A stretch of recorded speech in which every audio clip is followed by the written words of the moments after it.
Bruselas ha sancionado a Francia por el déficit presupuestario y esto llega en un momento bastante delicado, cuando los franceses se alistan para acudir a las urnas el 30 de junio, en medio de un terremoto político absolutamente ucranizado.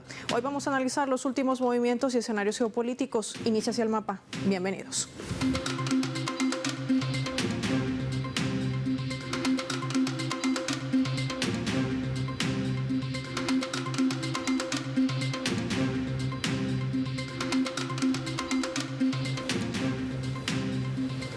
Les proponemos por esta razón desplegar nuestro mapa mundi y poder identificar algunos datos claves para entender este proceso electoral en Francia.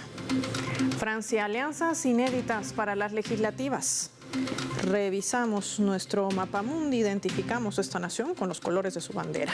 Recordemos que Francia es un país europeo que inició el lunes una campaña rumbo a las elecciones legislativas, luego de que el presidente, el que ven en pantalla, Emmanuel Macron, decidiese abolir, en este caso, el Parlamento, llamar así a comicios anticipados. Al saberse los resultados del pasado 9 de junio en esas elecciones al Parlamento Europeo, donde arrojaba como ganadora a la ultraderechista Agrupación Nacional, liderada por la ex candidata a la presidencia Marine Le Pen, la que está a la derecha de su pantalla.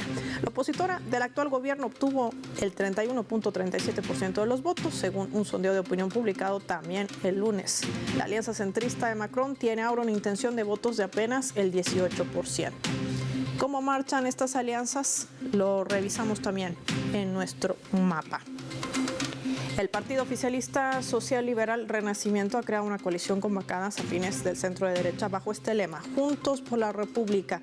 Vemos en nuestro mapa en las fotos a la izquierda al primer ministro Gabriel Attal, le sigue François Bayrou, líder del partido centrista Movimiento Demócrata, acompañados también de otros miembros del gobierno y sus aliados. Escuchaban con atención a Emmanuel Macron sus razones de medirse y organizar las distintas fuerzas políticas. Pero el premier, a solo 10 días de la primera ronda, ofrecía un no, es decir, no incrementar los impuestos, bajar un 15% la factura de la electricidad desde el invierno y tratar de revalorizar las pensiones de retiro, entre otras ofertas electorales. Todas parecen desesperadas. Mientras el bloque de izquierda del Frente Popular mantiene una intención de votos del 28%, es decir, que quedaría de segunda fuerza en los comicios. El Partido Socialista, el Partido Comunista, los ecologistas y Francia Insumisa podría avanzar en el Parlamento y superar al gobierno oficialista. Este bloque ya realizó el pasado fin de semana protestas en el país contra el avance de la ultraderecha. Tras el rechazo de buena parte de su partido, el líder de los republicanos, también hablamos de Eric Ciotti, se está aliando con los lepenistas, sí, con el partido de Le Pen, provocando una crisis en la derecha tradicional francesa. Ahora el partido ultraderechista de Le Pen apunta a dar a Francia como primer ministro a Jordan Bardella, con más del 30% de la intención de voto. Así se va moviendo el tablero político rumbo a estas elecciones del 30 de junio. Pero ¿qué está en juego para Francia y Europa? De esto y más hablaremos con nuestros invitados.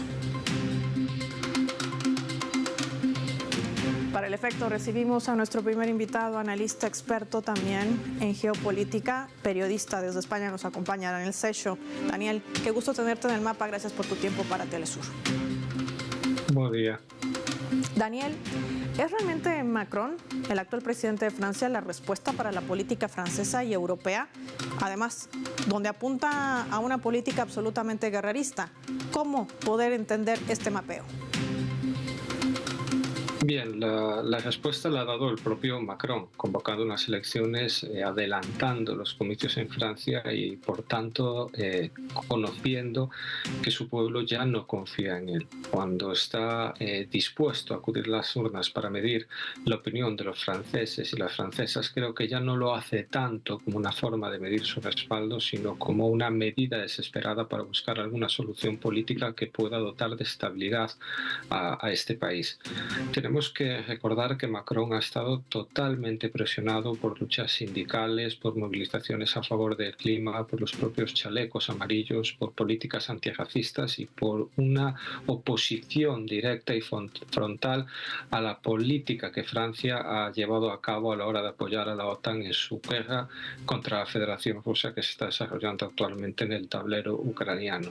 Por tanto, Macron no puede ser la solución, pero no es solo que Macron no pueda ser la solución para la política francesa o europea, sino que toda esta familia política dibujada en la derecha francesa, pero también en una socialdemocracia, incluso podemos tildarlo directamente socialliberalismo demasiado tibio y que en la práctica está apoyando las mismas medidas que Macron, tampoco puede suponer una solución. Está muy bien lanzar alarmas antifascistas, intentar parar a ese monstruo que se avecina, pero tenemos que tener en cuenta que todo lo que nos ha llevado a este escenario en el que el fascismo tiene un peso realmente importante, no solo en Francia, sino en Europa, han sido las políticas aplicadas en pseudoizquierda y en derecha por esas democracias burguesas, por esos partidos que únicamente representan a la burguesía y han olvidado totalmente a la clase trabajadora. Y ese ha sido un termómetro que ha medido también el resultado de las elecciones al Parlamento Europeo. Daniel, ¿cómo avisoras este impulso, tú dices, para evitar ya un avance que se ha concretado de la extrema derecha en Europa? Países como Francia, Alemania, por mencionar algunos ejemplos, ya representan esta radiografía política en algo que muchos han calificado como un terremoto en medio de crisis. ¿Hay posibilidad de que la izquierda pueda revertir esta situación? Es decir, lograr alianzas para contraponerse contra el partido de Marine Le Pen, que además utiliza el nacionalismo, ojo con este dato, como una campaña electoral, que podría ser también resultado de una campaña engañosa. Así llegan, se instauran las derechas también en América Latina. ¿Qué nos dirías? Bien, lo primero que tenemos que preguntarnos es dónde está la izquierda, no solo en Francia, sino en gran parte de Europa. Cuando hablamos del socioliberalismo, cuando hablamos de esa pseudoizquierda, esa izquierda caviar, cuyas políticas únicamente responden a los intereses de la burguesía, cuyas políticas refuerzan la política guerrerista de la OTAN o incluso apoyan el genocidio que se está cometiendo no solo en Palestina, sino también en el Mediterráneo, con las políticas totalmente criminales de la Unión Europea contra la inmigración, pues esto nos lleva a creer que realmente es que no existe izquierda en la Unión Europea ni tampoco en el Estado francés. Estos partidos políticos únicamente representan los intereses imperiales, no pueden ser definidos como tal, no pueden pretender levantar o responder en la clase trabajadora con sus políticas para que estos intereses puedan contraponerse al fascismo. El fascismo, al fin y al cabo, no es más que la herramienta del capital en tiempos de crisis. Todos estos discursos grandilocuentes de Le Pen, pero también de Abascal en el Estado español o de Meloni en Italia, no son realmente la realidad política que ellos aplicarían una vez llegado al poder. Esto lo vemos claramente con Meloni, muy crítica contra la OTAN antes de llegar al poder, pero totalmente volcada ahora mismo en los esfuerzos bélicos de esta organización terrorista una vez que asume el poder en Italia. Lo mismo sucedería con Le Pen. Todos estos discursos que parece ser críticos con el sistema actual no se cumplirían una vez llegado al poder. Por tanto, la izquierda, más allá de crear frentes populares que no sé si merecen ese nombre, si realmente responden a ese frente popular francés que en los previos de la Segunda Guerra Mundial traicionó a la República Española y se puso en contra de cualquier experimento revolucionario, sí podríamos hablar de un frente popular, pero si estamos hablando de una alternativa revolucionaria, de una alternativa que representa a los obreros, pues no debemos tener ninguna esperanza en estos experimentos políticos. Para poder parar la amenaza del fascismo, para poder parar a la ultraderecha, lo que tenemos que tener claro es que necesitamos una izquierda revolucionaria, una izquierda que represente los intereses obreros y especialmente una izquierda movilizada en las calles, una izquierda popular, una izquierda que ponga el pie en tierra. Por eso es muy diferente la situación entre esta vieja Europa y América Latina, en donde sí existe esa izquierda revolucionaria, popular y volcada en los sectores que representan los intereses de la clase trabajadora. No existirá esperanza en Europa mientras no tengamos una izquierda que sea digna realmente de ese nombre. Por desgracia, a día de hoy estamos muy lejos de poder desarrollar alternativas políticas en este sentido.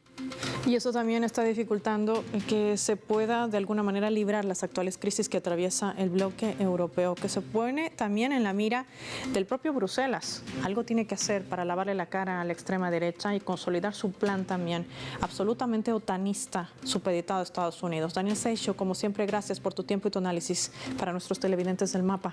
Marquemos una pausa revisando nuestra escala.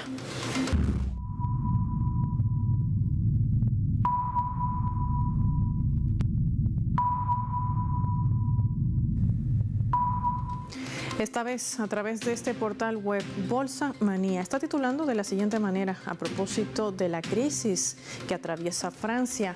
Francia, la consolidación fiscal será la primera víctima de la crisis política. Este portal reseña que Francia ha puesto muy nervioso a los mercados. El anticipo electoral de las legislativas decretado por Emmanuel Macron está tras las europeas, que no ha hecho más que incrementar las dudas sobre la economía de ese país y su capacidad para poder mejorar las finanzas.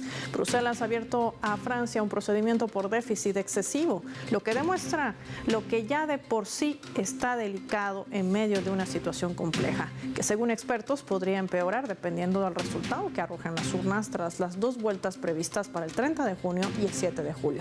Cualquiera que sea el resultado, la consolidación fiscal gradual planificada por el gobierno actual será la primera víctima de la crisis política, empeorando las ya tensas finanzas públicas que atraviesa el país galo. Apuntan los expertos también desde distintas universidades expertas como Oxford en un reciente informe sobre la nación, mientras marcan también en el caso de que el partido de Marine Le Pen pueda llegar a tener victoria y gobierne, decidan mantener sus preceptos. Entonces, esto abriría este escenario, aumentar el déficit público. Un panorama complejo para una Francia además alineada a la OTAN, absolutamente guerrerista y que trata de cambiar su economía a una economía de guerra. Así está Europa. Ya volvemos.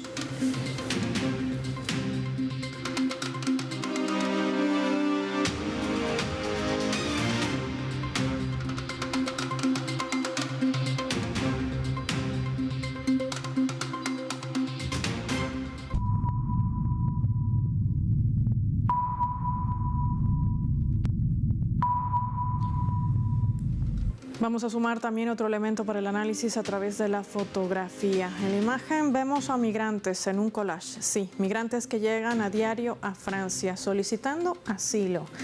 A vísperas de estas elecciones legislativas celebradas el 30 de junio, muchas de estas personas están preocupadas por la idea de que el partido de Marine Le Pen pueda formar gobierno en los 2 últimos años. Recordemos que Macron también tenía una línea antimigrante muy marcada, pero no tanto como la ultraderecha. Hay un grupo particularmente que se mantiene intranquilo. Hablamos de los migrantes y también de sus descendientes.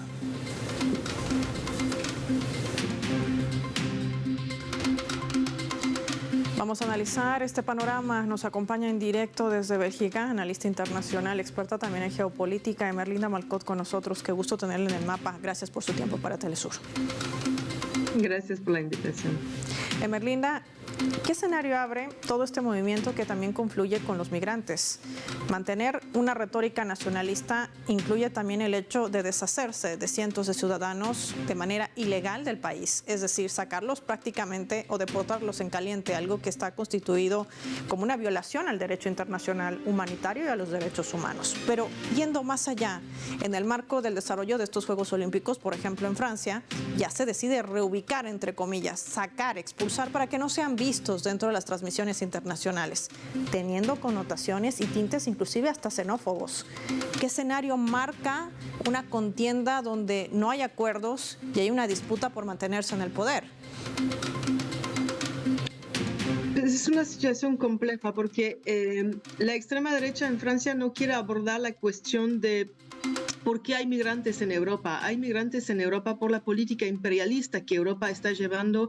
En este caso fue en Siria. Muchos migrantes vinieron de Siria o de Libia porque Francia y los países europeos estaban haciendo una guerra imperialista en esos países.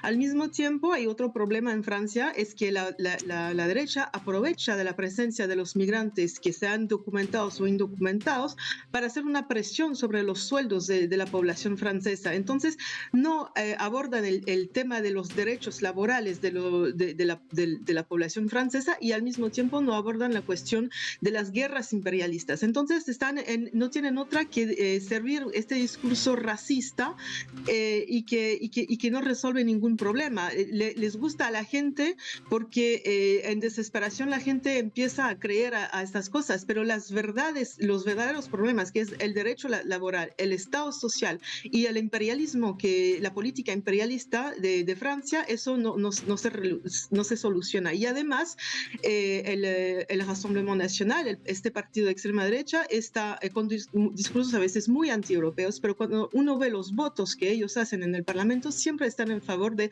seguir más allá con la política exterior de Estados Unidos y someterse más a la Unión Europea. O sea que no hay ninguna salida ahí, pero son muchas palabras, muchas imágenes, que es un populismo que a veces sí funciona. Quiero proponerle revisar nuestra leyenda para también poder visualizar el escenario. ¿Qué va a pasar con esa retórica de seguir apoyando a Ucrania, de seguir invirtiendo a la guerra? Vamos a revisar lo que dice el Servicio Secreto de Rusia.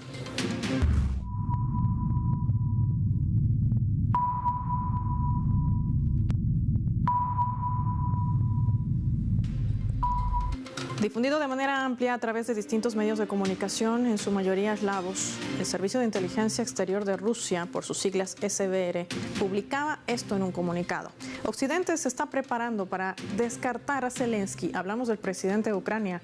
Washington y sus satélites están satisfechos con la situación que se ha desarrollado desde el 20 de mayo de este año. Es decir, no están de acuerdo con todo lo que se ha hecho dentro del terreno de combate, en que la legitimidad de Volodymyr Zelensky depende totalmente del apoyo occidental. Recordemos que él finalizaba su mandato el pasado 21 de mayo. Como no se ha convocado elecciones, muchos apuntaban que sus funciones ya estaban rondando en la ilegalidad. Pero esto trasciende más allá. De esto hablaremos con nuestra invitada.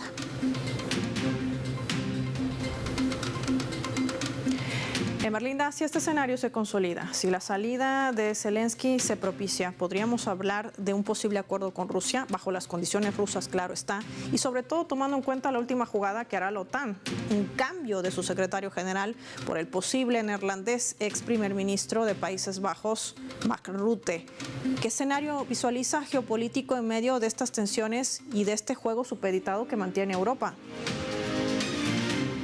Yo creo que para entender esta pregunta hay que ponerse en el cuadro más grande, en una crisis generalizada de las potencias occidentales. Hay una pérdida de influencia muy importante por parte de Estados Unidos y al mismo tiempo el sur global está en capacidad de organizarse de una manera tremenda y se está conformando este mundo multipolar. Entonces la crisis está para los países occidentales, es una crisis social, económica, política, y está muy fuerte en el centro del imperialismo estadounidense, que va a poner más y más presión a sus aliados europeos. Entonces la necesidad de ir a la guerra va a aumentar lamentablemente, porque así se solucionan las crisis del capitalismo.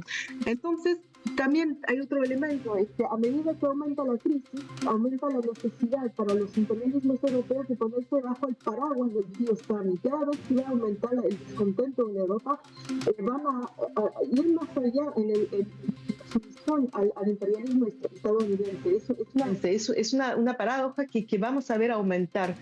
Y entonces, a medida que aumenta la presión en Europa, va a aumentar las medidas antisociales, van a tener la necesidad de bajar los sueldos, de destruir el Estado social, de destruir las escuelas, la cultura, la salud, etcétera, etcétera. Y entonces vamos a estar enfrentando una situación que ya se había caracterizado como la alternativa entre socialismo y barbarie.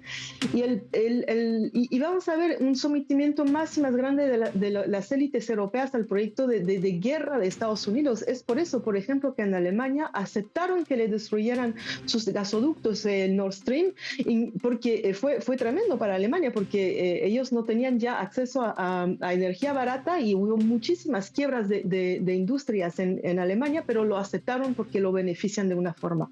Entonces, como Europa fue involucrada en la guerra contra Rusia, va a seguir siendo involucrada en todas las guerras que son importantes para Estados Unidos. Si es con Rusia, lo van a seguir con Rusia. Con China es seguro que vamos a seguir también poniendo sanciones absurdas, totalmente absurdas, y van a seguir. Y también hay que considerar que el este de Europa puede seguir un foco de guerra y yo estoy segura que vamos a ver tensiones internas en Europa que van a aumentar también. Entonces, cualquier país que va a querer salir de la alianza con Estados Unidos, en Europa lo va a pagar un precio muy alto, y por eso esta alternativa de socialismo o barbarie va a estar realmente muy presente para muchos aquí. Una frase que podría encerrar perfectamente este programa: socialismo, barbarie. En medio de eso está disputándose Europa. Quizás la frase que decía Macron: Europa está a punto de desaparecer. ¿Pero por culpa de quién? Ahí está la respuesta. Gracias a Merlinda Marcote por su tiempo y su análisis para el mapa. Nosotros vamos a revisar ahora nuestra coordenada.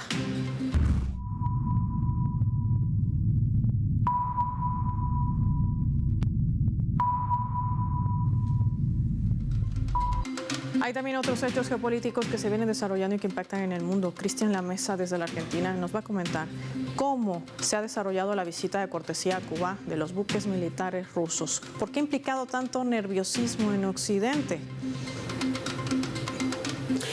La visita de los buques rusos de la Flota del Norte a La Habana, en mi opinión, significa dos cosas. Por un lado, una actividad que es normal entre dos países aliados, amigos, con una relación histórica de muchísimas décadas. Y por otro lado, también no se puede soslayar en el contexto geopolítico actual que podría significar sin duda una señal a los Estados Unidos, en la cual se le dice claramente que no olvide que Rusia, quien sabemos hace décadas ya está siendo acosada por la OTAN y por Washington en particular, también tiene, por supuesto, el país euroasiático, las herramientas, los socios y los aliados en la región latinoamericana, que sabemos la importancia que le da Estados Unidos, una importancia no siempre que resguarda los intereses de Latinoamérica, por supuesto, pero sí darle una clara señal que las acciones que Estados Unidos toma en Europa, como por ejemplo en Ucrania, en contra de Rusia, también podrían llegar a recibir su contraparte y su acción simétrica en la región de Latinoamérica. Agradecer a Cristian Lamesa por participar en nuestra coordenada. Nos ubicaba en otros hechos geopolíticos que se vienen desarrollando en el mundo que no podíamos dejar de compartir aquí en el mapa. Ya para finalizar el programa les proponemos revisar nuestro vector.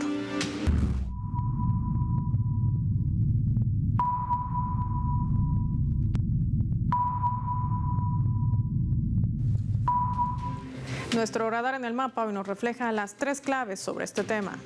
1. Promesas engañosas. Los derechistas quieren recortar los impuestos sobre la electricidad y la gasolina y eximir a los empresarios del pago de impuestos si suben los salarios. Las ideas de los izquierdistas son muy similares. Quieren subir el salario mínimo y bajar los precios de la energía y los alimentos. ¿Será que los políticos franceses no están leyendo la realidad del electorado? Una razón del avance de la extrema derecha en Francia y el resto de Europa. 2. Ucranizados. Europa, por seguir el juego a Estados Unidos en su guerra contra Rusia y China, ha ucranizado no solo su economía, también su política, tratando de generar ingresos a través del conflicto para tratar de sobrevivir. Las élites europeas están usando el discurso del miedo y la confrontación para mantenerse en el poder, un camino equivocado que le está generando más pérdidas que ganancias.